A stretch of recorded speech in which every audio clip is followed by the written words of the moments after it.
Alright, so I actually got asked to review Park Ranger Simulator by one of you guys, and honestly, I wasn't even going to, not because I didn't want to, but because I actually already had a pretty good idea of what I was going to get into, and yeah, I was pretty much right.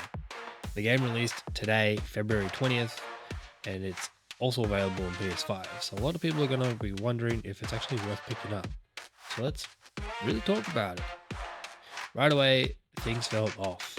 First thing I noticed, why does Ranger Vehicle look reverse squatted? It literally looks like the suspension is backwards. And then you start driving and the car sounds like an 18-wheeler truck, and I'm cruising through a peaceful national park, sounding like I'm hauling freight across the Texas highways.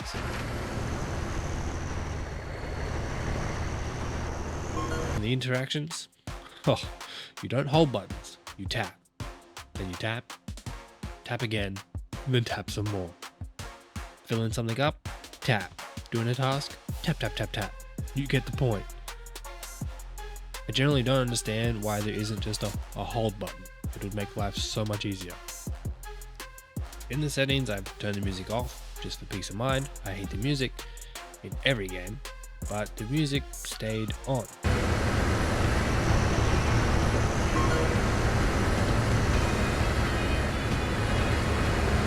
So already settings aren't actually doing what they say. The vehicle lights are also insanely bright, like so bright that it's actually easier to drive with them turned off. There's also no proper sleep system to skip the night, but weirdly enough, if you restart the game, it becomes daytime again.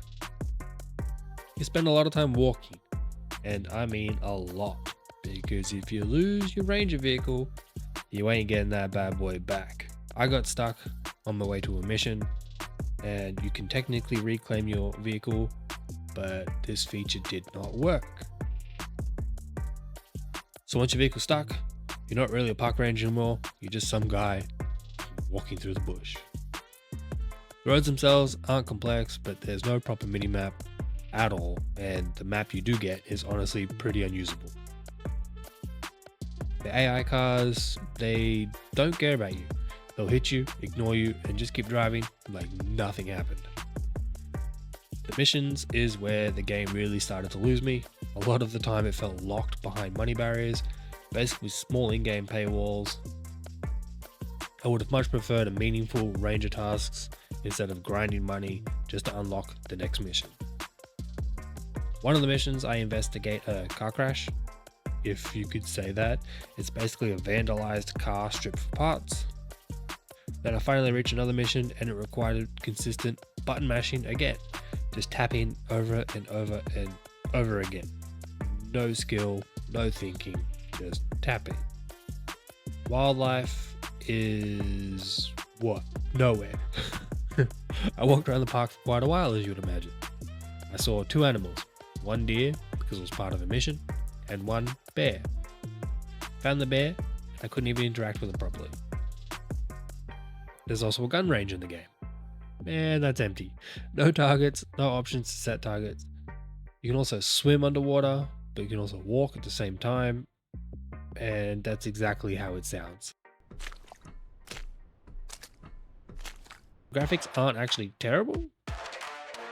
They're decent, but for a game that's set in a national park, this should be where the game has you consistently stopping and saying, wow. There's a photo mode, and honestly, it's one of the better features, but half the effects feel weirdly over the top for a park ranger game, and don't know who's actually putting these dramatic filters on wildlife photos. So Smidog, is there anything good? Honestly, no, not really.